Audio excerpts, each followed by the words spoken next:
The story begins in the quiet corridors of Washington, where whispers often carry more weight than speeches. For decades, the Clinton family had been one of the most powerful names in American politics. Their rise was fast, their influence deep, and their control almost unshakable. People who had worked near them said that once you entered their circle, you either stayed loyal forever or disappeared from sight. To the public, they were a picture of success. They smiled for cameras, gave powerful speeches, and spoke about unity and progress.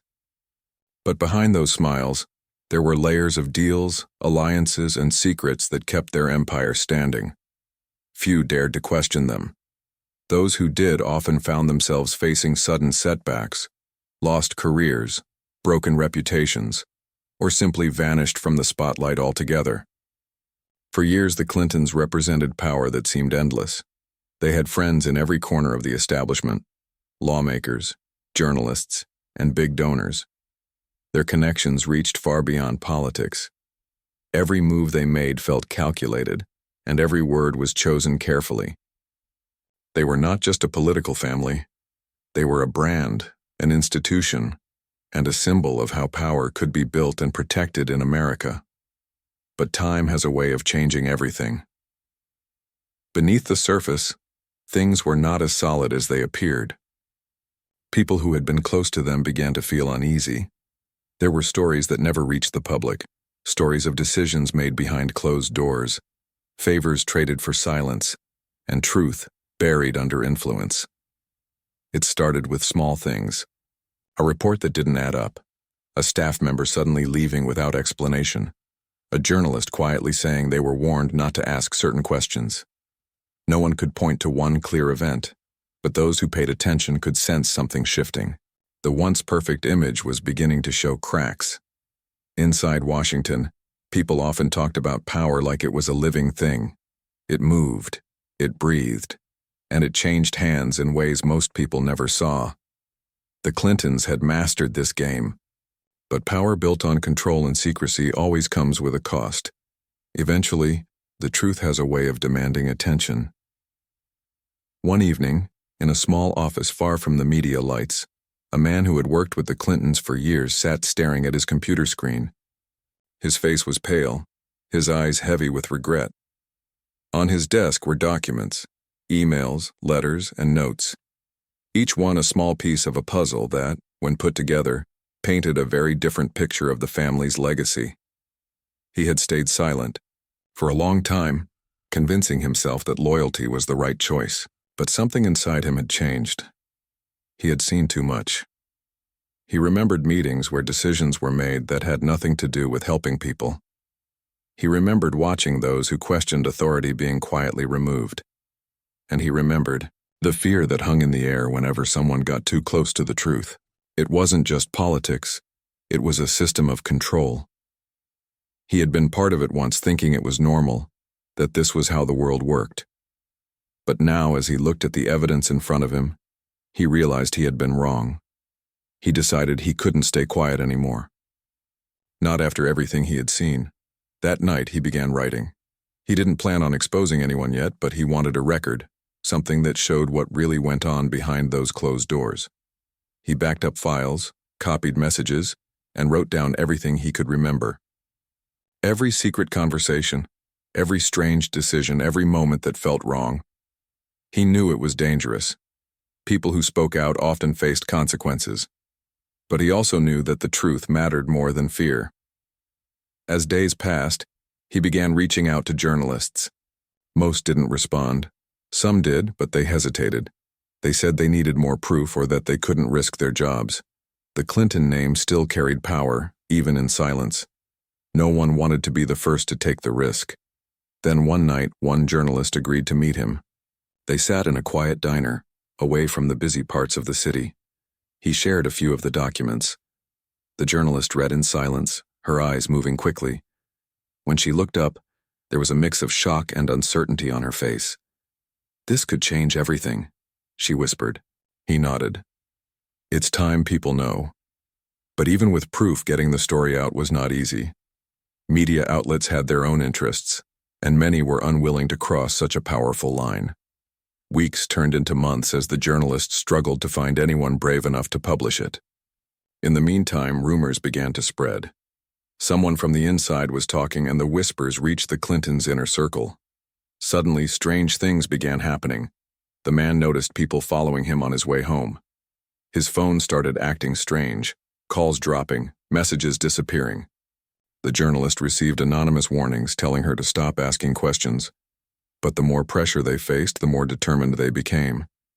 They knew that fear was how the truth stayed hidden. The journalist decided to publish a small piece first, just a glimpse of what was coming.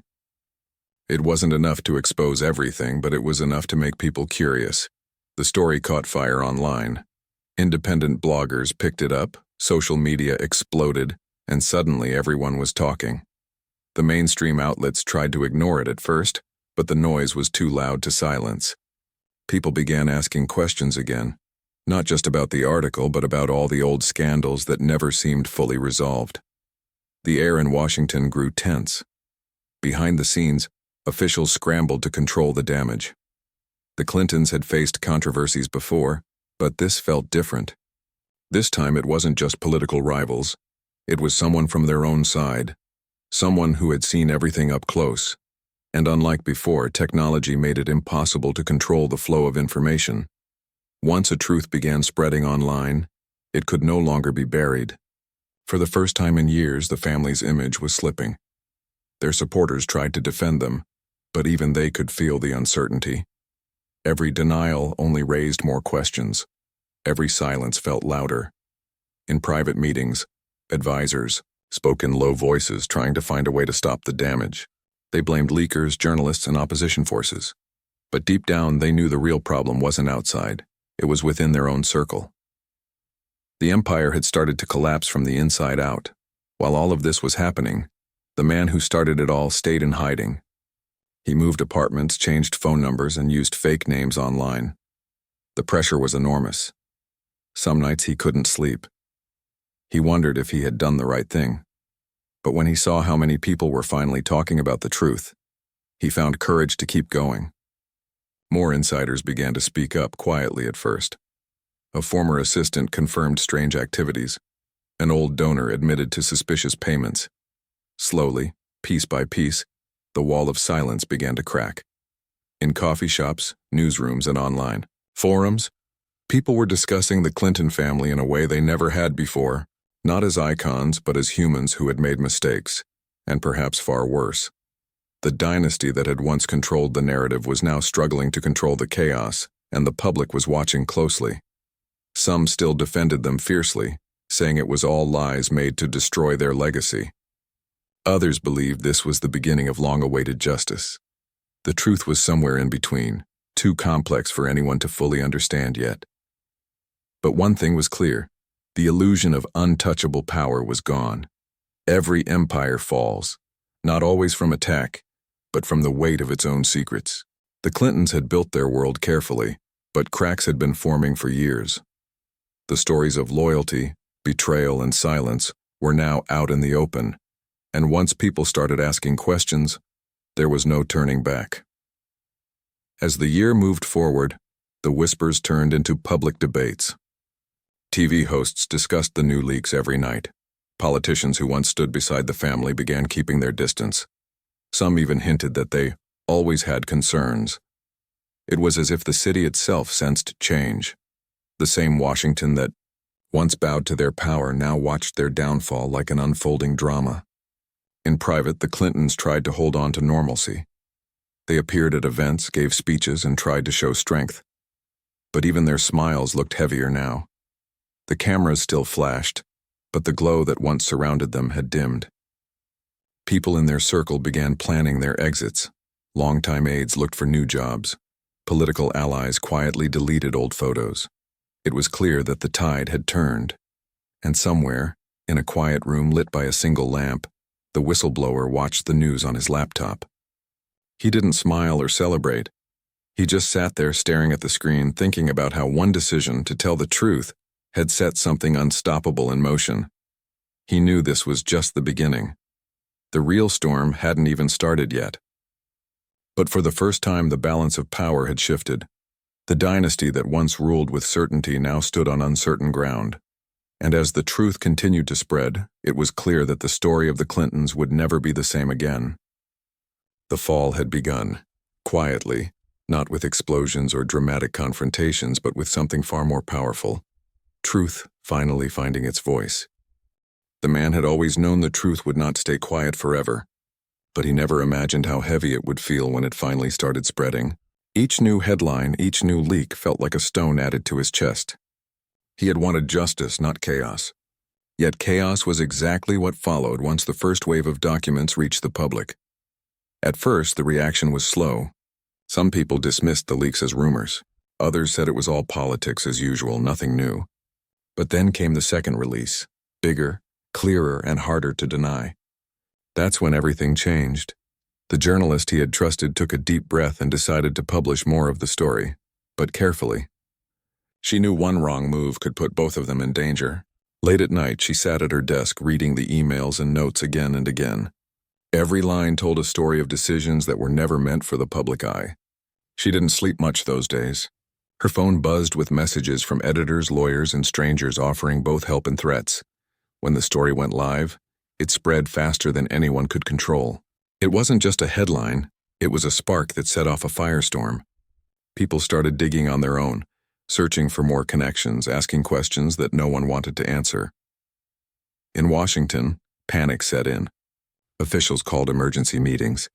Advisors scrambled to come up with statements that could calm the situation. But every word they said only made people more suspicious. The dynasty that once controlled every headline was now being forced to defend itself. The whistleblower watched it all from a small apartment on the edge of the city. He barely went outside. He kept the curtains closed, his phone turned off most of the time. Each time the story grew, he felt both relief and fear. Relief that the truth was finally coming out. Fear that he might not make it through this. He had chosen this path, but that didn't make it easier. Every knock at the door made his heart race. Every unknown number calling his phone made his hands shake. Meanwhile, the journalist found herself at the center of something far bigger than she expected.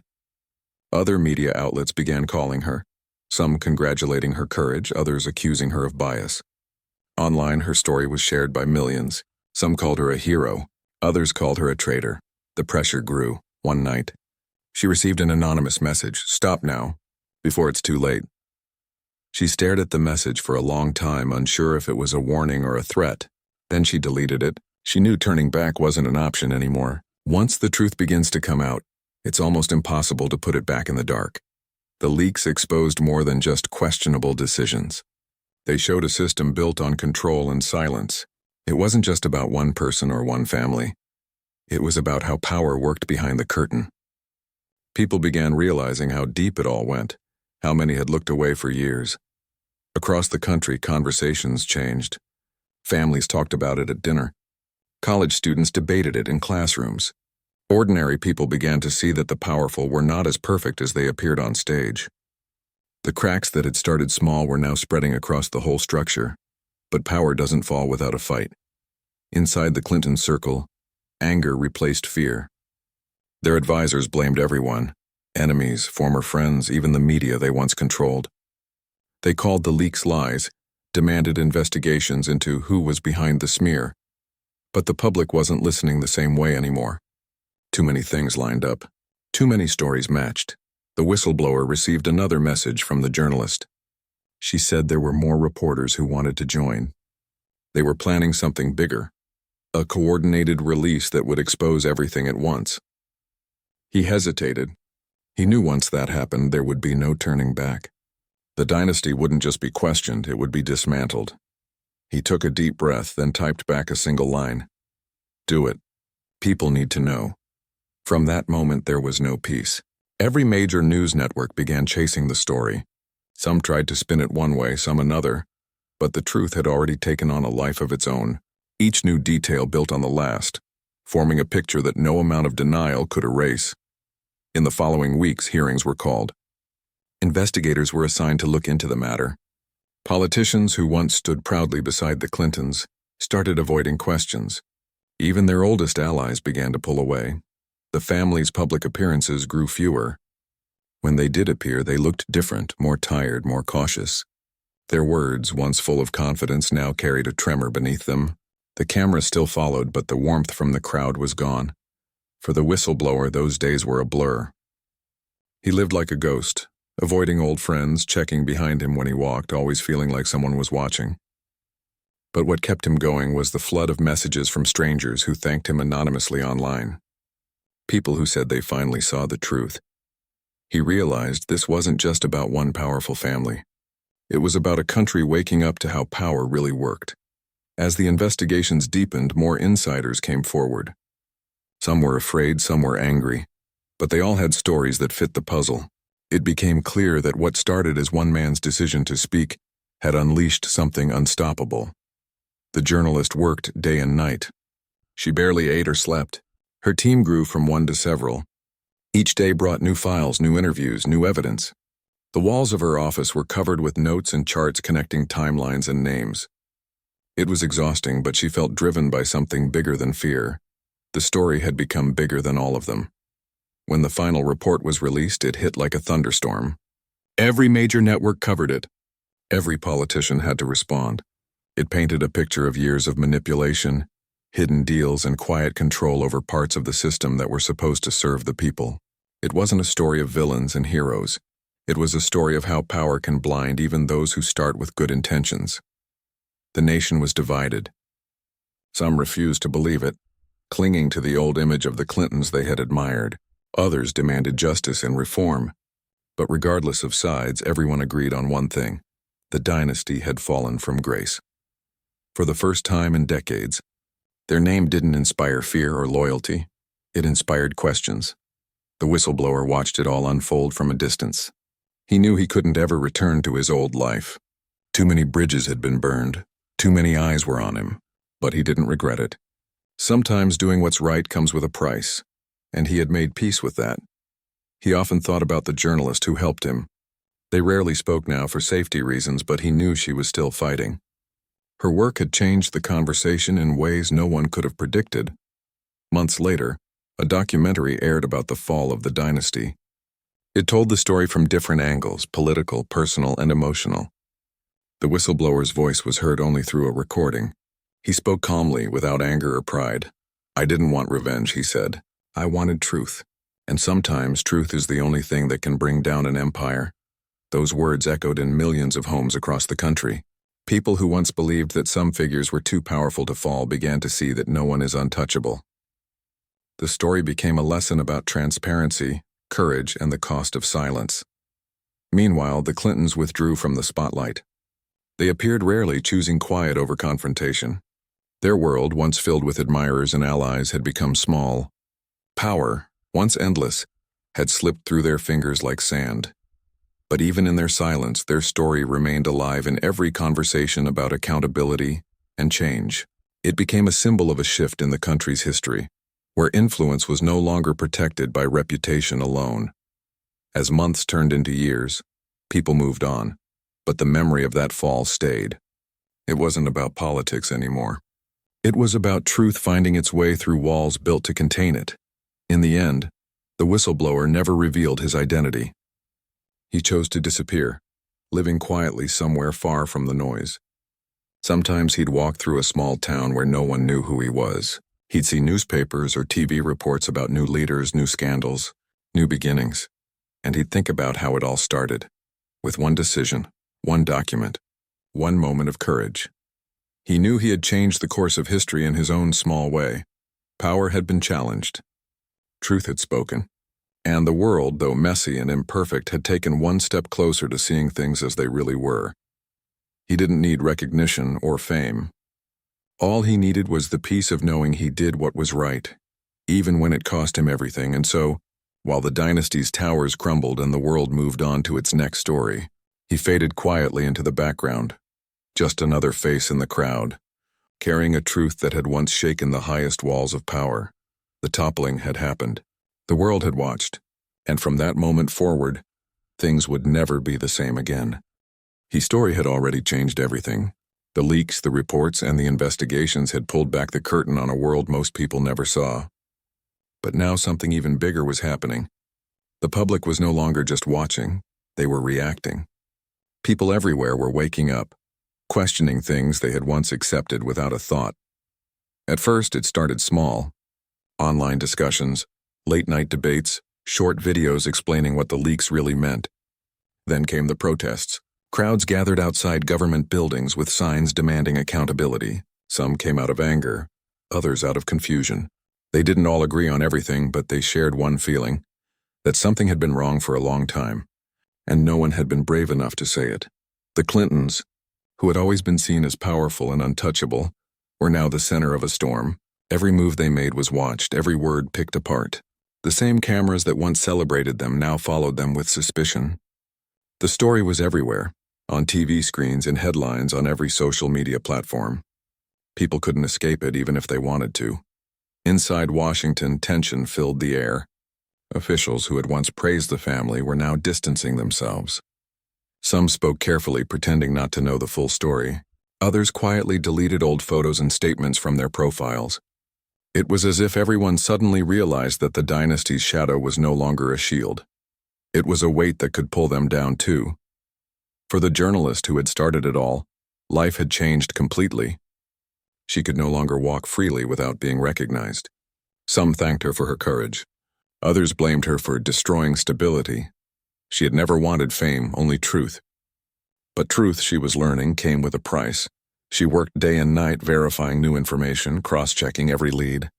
Her apartment became her newsroom, her walls covered with notes and printouts. Sleep came in short bursts. Sometimes she'd wake up in the middle of the night, her mind racing with new questions. She knew the story wasn't over. There were still missing pieces, hidden hands, and unanswered questions about how deep everything went. Meanwhile, across the country, the whistleblower remained in hiding. He had no phone, no public identity. The journalist communicated with him through secure channels. He lived quietly, moving from place to place, always careful. But even from a distance, he watched what was happening. He saw people marching, politicians resigning, and news outlets finally reporting what had once been ignored. He felt a strange mix of pride and guilt. Pride because he had told the truth. Guilt because he saw how much chaos it caused. He had always believed the truth would set people free, but he hadn't expected it to shake the entire system. Then came the investigations. Government committees began calling witnesses. Former staff members were questioned under oath. Some hesitated, others broke down. The stories they told matched the leaks almost word for word. It became clear that this wasn't just gossip, it was real. There had been manipulation, pressure, and secrets that were never meant to see the light of day. The hearings were broadcast live. Millions watched as one by one people spoke about what they had seen and heard. The nation was glued to the screens. It was like watching a movie, except this time it was real, and everyone felt they were part of it. The Clintons tried to respond. They gave interviews saying they were being unfairly targeted. Their lawyers held press conferences. Their supporters claimed it was all political theater.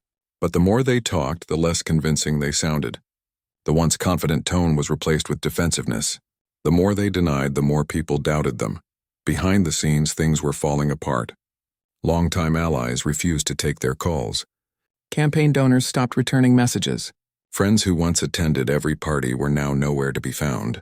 Power, which had once been their greatest weapon, was slipping away. The journalist received another package in the mail. No return address. Inside were documents even more shocking than before. She hesitated to open them at first, afraid of what she might find. But curiosity won. As she read through them, her heart began to race. These files weren't just about politics. They were about the network of influence that reached far beyond Washington. She called her editor immediately. "We need to verify this," she said, her voice shaking. It took weeks, but when they confirmed the authenticity, she realized this next story would be even bigger than the last. It would show how deep the dynasty's reach had gone, into business, media, even global affairs. It wasn't just about one family anymore. It was about an entire system built on loyalty, power, and silence. When the new report dropped, it felt like a shockwave. People who had doubted the earlier leaks now had no choice but to believe. The evidence was too clear, too detailed. Protests grew larger. Politicians who had once defended the family now demanded accountability. International leaders who once praised them began avoiding comment. It was the kind of fall no one had ever imagined possible. In one city, a group of college students organized a march. They carried candles and signs that read "Truth Matters." It was peaceful but powerful. An older man watching from the sidelines whispered to his wife, "I never thought I'd see this day." Across the country, families sat together watching the coverage, debating what it all meant. Some felt angry, betrayed by the leaders they had trusted for so long. Others felt relieved, as if a weight had finally been lifted. It wasn't about taking sides anymore. It was about facing reality. The Clintons' mansion, once filled with visitors and celebrations, grew quiet. Reporters camped outside day and night. Security guards stood at the gates, turning everyone away. Inside, the mood was somber. Conversations that once echoed with laughter were now tense whispers. They spoke about damage control, about how to protect what was left of their legacy. But deep down, they knew the truth. Their empire had fallen not because of an enemy, but because of their own choices. The whistleblower heard about the protests on a small radio one night. He listened in silence, hearing the voices of people chanting for truth. He felt tears in his eyes.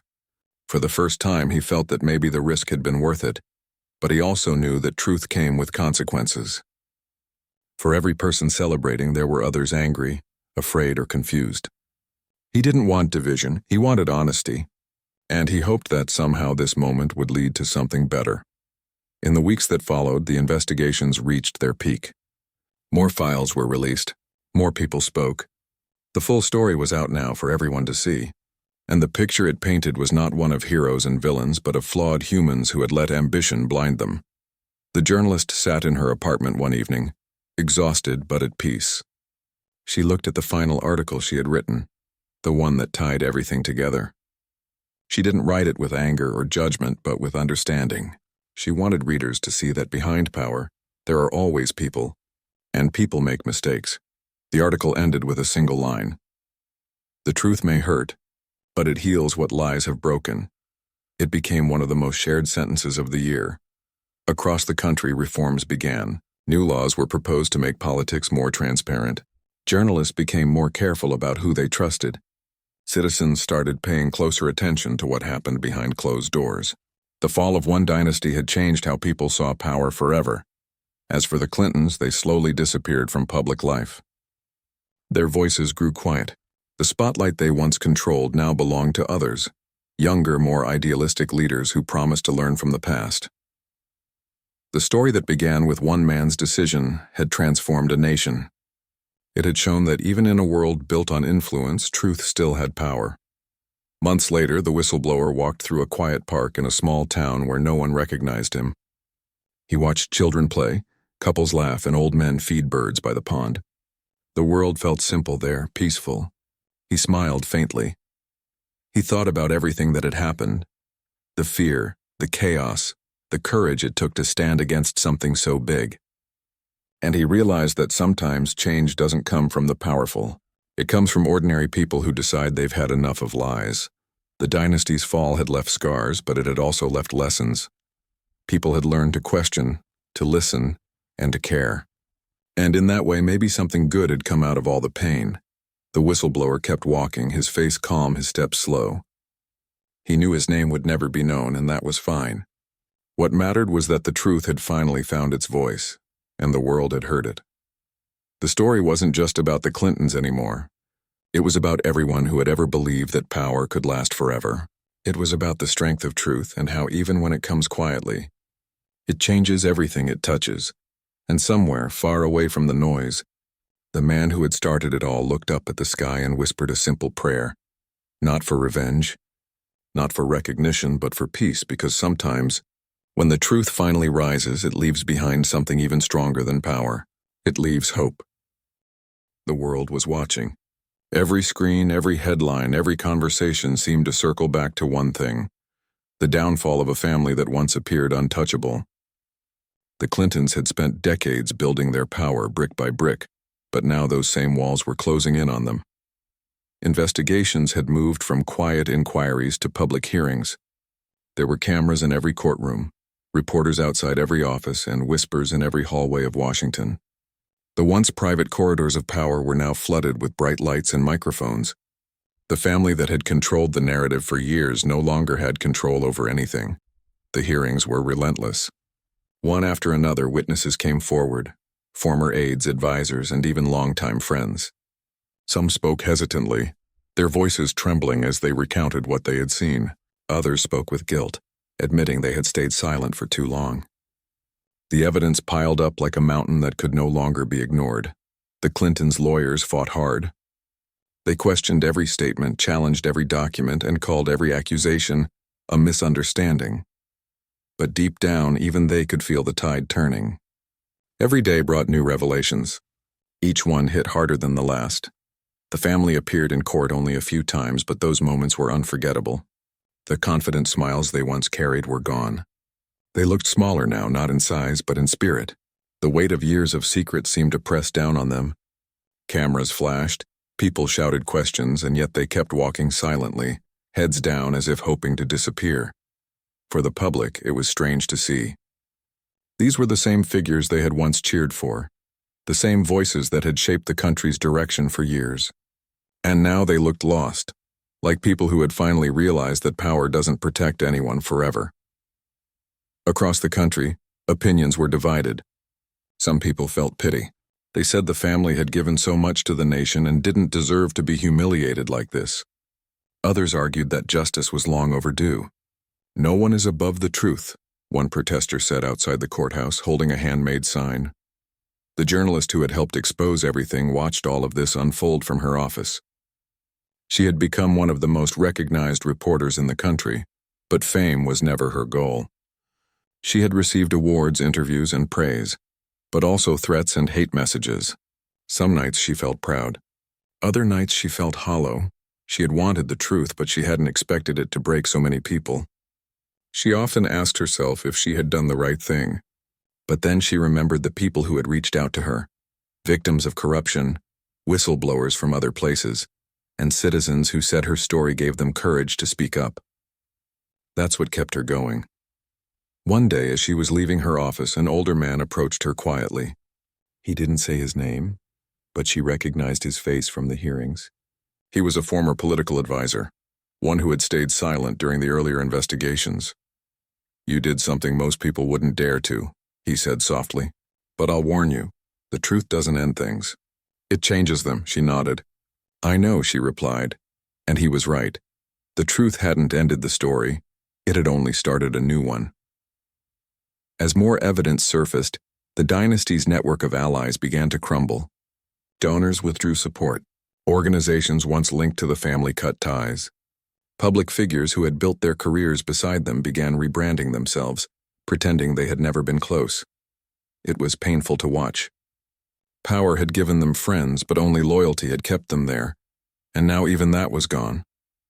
Inside their mansion, silence replaced the usual busy chatter. Staff members walked carefully, speaking in whispers.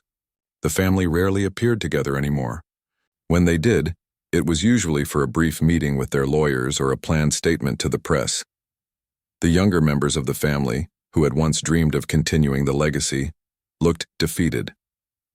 They avoided cameras, skipped events, and stayed hidden from the public eye. In private moments, there were arguments about who was to blame, about whether they should have fought harder or stepped back sooner. They accused one another of mistakes that couldn't be undone. Years of ambition and partnership had now turned into quiet resentment, and yet deep down they all knew the same thing.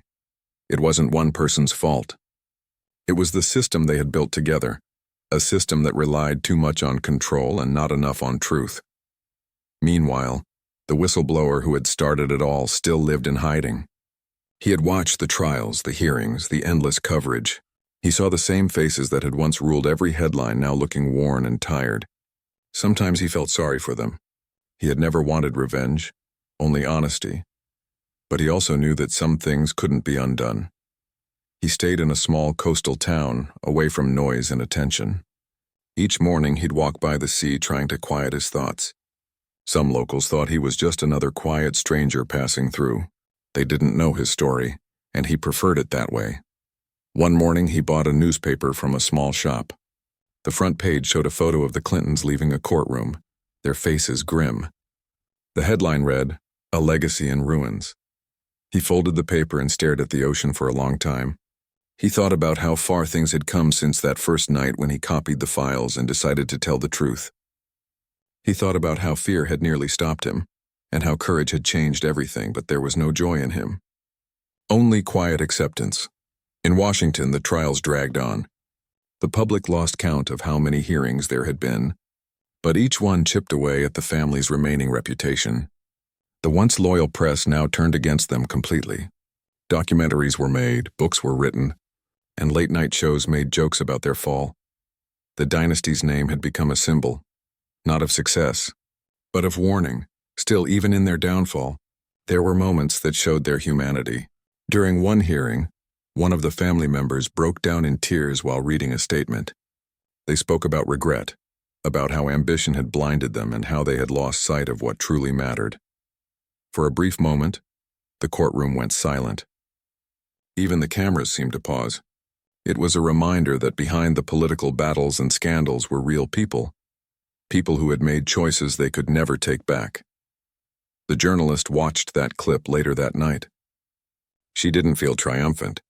Instead, she felt sad. Maybe this is what truth looks like, she whispered to herself. It doesn't destroy people, and it reveals them. Months passed. The trials ended. The final rulings were delivered. There were no dramatic scenes, no explosions of anger, just quiet acceptance. The dynasty had officially fallen. The power they once held was gone. Their influence had faded. The public moved on quickly, as people often do. News stories took over the headlines. But something had changed in the country. People were more cautious, more aware of how easily power could be misused. They asked more questions. They demanded more answers. In a way, the fall had opened people's eyes. The journalist wrote one last piece before taking a long break from reporting. In it, she reflected on the entire journey, from the first leak to the final verdict. She didn't write about guilt or blame.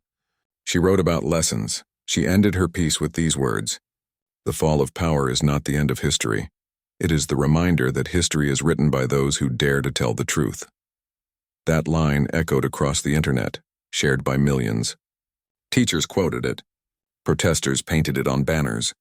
It became more than a sentence, and it became a message of hope. As for the Clintons, they retreated from public life. Their world grew smaller. A few loyal friends, a quiet home, a handful of interviews about the past. They no longer spoke about politics. Instead, they talked about family, about mistakes, about forgiveness. It wasn't redemption, but it was reflection, and somewhere far from all of it, the whistleblower finally allowed himself a moment of peace. He sat by the water one evening as the sun went down, thinking about everything that had happened. He didn't feel proud or guilty anymore, just grateful that the truth had found its way out.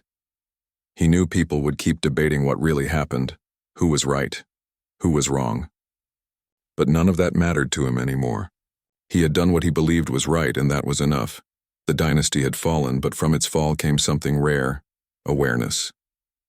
People had learned that power without accountability is fragile, and truth, though slow, always finds its way through the cracks. As the last light faded from the sky, he whispered to himself, maybe this is how it was meant to end, not with noise, but with understanding. And in that quiet moment, it felt like the story had finally come full circle. The toppling of the Clinton dynasty was no longer just a scandal or a headline. It was a story about human choices, about the weight of truth, and about how even the strongest empires fall when they forget that honesty is the foundation of all lasting power. The air felt different after the dynasty fell. The country, which had been caught up in scandal, hearings, and endless debates, now had space to breathe. People were still talking about the Clintons, but the conversations had shifted. It was no longer just gossip or anger, it was reflection. People asked themselves how something like this could happen, and what it meant for the future. The younger generations were the most affected. College students studied the story as if it were history in the making. They debated ethics, power, and responsibility. Teachers used the events to explain politics and morality, emphasizing that no one was untouchable, and that choices mattered more than fame or influence. Even ordinary families joined in the reflection. Parents who had once admired the Clintons found themselves discussing the lessons with their children. Power is a tool, one father said to his son, but it must be guided by truth or it will destroy you. Conversations like these spread quietly across homes. creating a new awareness. The journalists who had exposed the story continued their work, though they now did so with more caution. They had learned the dangers of silence and secrecy, but they had also learned the power of persistence. Reporting was no longer just about breaking news. It was about uncovering the foundation of power and holding it accountable. Some of the whistleblowers who had been too afraid to speak during the main events now came forward anonymously. Their stories, though smaller, added depth to the narrative. They revealed how fear and loyalty had kept them silent for years, and how the fall of the dynasty had given them courage. Each voice mattered, and together they created a mosaic of truth that could not be ignored. The Clintons themselves lived quietly. Their grand offices were empty. Their luxurious homes had fewer visitors. They no longer traveled in fleets of cars or made speeches to huge crowds. They had retreated into privacy, reflecting on mistakes that had cost them more than they could measure. In private conversations, they spoke about regret. They admitted to themselves the choices they had made for power rather than principle. They realized that ambition, when unchecked, could blind even the most intelligent and experienced. And while they could not undo the past, they could try to understand it, to learn from it even if it was too late to fix. Outside of Washington, life moved on. New leaders emerged, untainted by the scandals of the past. They promised transparency, fairness, and accountability. These new figures were cautious, aware of the lessons that the previous dynasty had taught the nation. They understood that public trust was fragile, and that it could not be taken for granted. The change was subtle but noticeable. Policies were discussed more openly. Committees became more transparent. Citizens demanded to be heard. The public no longer assumed that political figures were beyond scrutiny. Every decision, every vote was questioned in ways it had never been before. In small towns, ordinary people took inspiration from the fall of the dynasty. Community meetings, town halls, and civic forums grew in attendance. People felt empowered to ask questions, to demand honesty, and to ensure that their leaders served the public, not just themselves. The story of the dynasty had become a lesson in civic responsibility. Even in the media, the legacy of the fall lingered. Documentaries, podcasts, and articles reflected not just on scandal, but on the human side of power. People realized that the story was not about hate or revenge. It was about accountability, courage, and the importance of truth. The journalist who had helped reveal the truth found herself invited to speak at universities and conferences. She spoke not to boast, but to explain the courage it took to stand against fear. She emphasized that anyone could make a difference if they acted with integrity, no matter how small their role seemed. Meanwhile, the whistleblower lived quietly, still anonymous, but finally at peace. He watched the new generation of leaders and citizens with cautious hope. He felt a sense of satisfaction, though not pride, in knowing that the truth he had released had helped create a shift. It was a reminder that one person, even in the shadows, could make a difference. In the aftermath, people reflected on power itself. The dynasty had been extraordinary in its reach, yet it had fallen. Everyone began to see that power alone was never enough. Without responsibility, honesty, and empathy, even the strongest empires crumble. It was a lesson written not in books, but in real lives, in meetings, in whispers, in tears, and in courage. Communities that had once been indifferent to politics now participated more actively. Voter turnout increased, local meetings filled with voices, and citizens began holding their representatives accountable. The story of the dynasty's rise and fall had inspired a new sense of engagement, reminding people that democracy was fragile and required constant care. The nation's institutions also learned. Investigative teams were strengthened. Oversight committees became more vigilant. Journalists were trained to verify information rigorously but fearlessly. The fall had created a culture of responsibility, teaching that shortcuts in governance and loyalty could never replace accountability. The Clintons' influence, though diminished, was not forgotten. Historians and writers studied their tenure, analyzing how skill, charisma, and ambition could build both greatness and downfall. They were seen as a warning, a story of how power could be used for good, but only if balanced with conscience. For ordinary citizens, the story became a symbol. It showed that courage, even from one person, could ripple through the world. People shared stories of whistleblowers, journalists, and everyday individuals who had spoken out against wrongdoing. It inspired a quiet determination that no injustice, no matter how big, was beyond challenge. The younger generation, in particular, seemed to grasp this lesson. Students and activists saw that change often came from persistence, not violence. They understood that speaking truth, even in small ways, could lead to monumental shifts over time. The nation began to heal, slowly but surely. While the fall had left scars, one of betrayal, fear, and disappointment, it had also cleared the path for renewal. Leaders became more cautious, the public more engaged, and the system, though still imperfect, stronger for having been tested.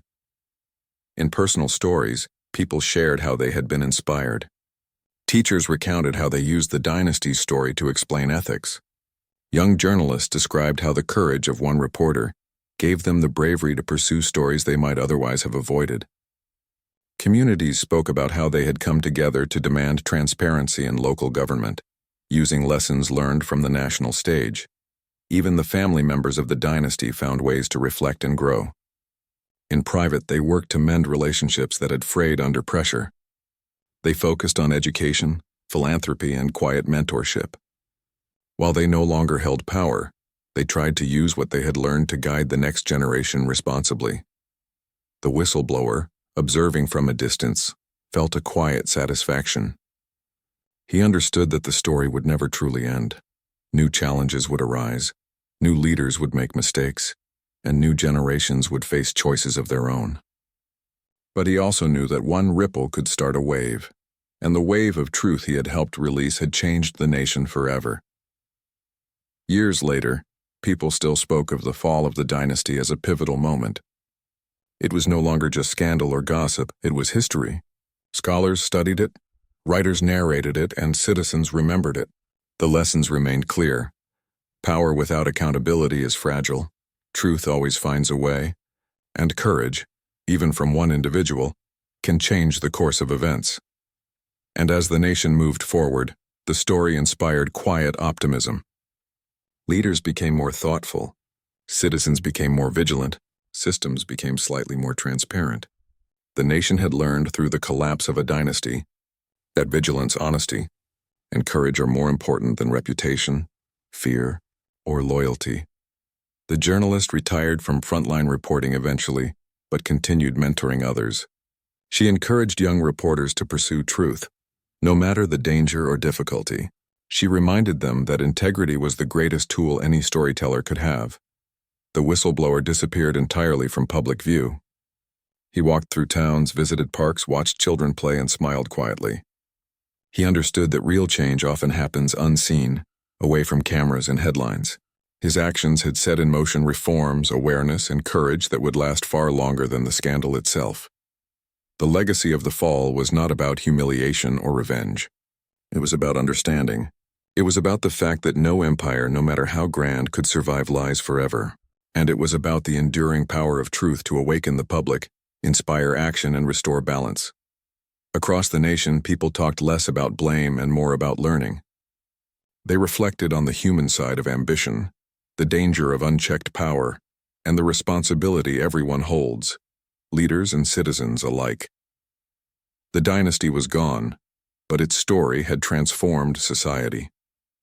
The lessons endured, shaping conversations, laws, and public consciousness. And somewhere, far from the limelight, the whistleblower watched quietly, knowing he had done what he could to ensure the future was brighter. As the sun set over the nation, painting the sky in shades of gold and red, it felt like a world ready to start over, wiser, more careful, and more aware. The fall of the dynasty had ended one era, but it had opened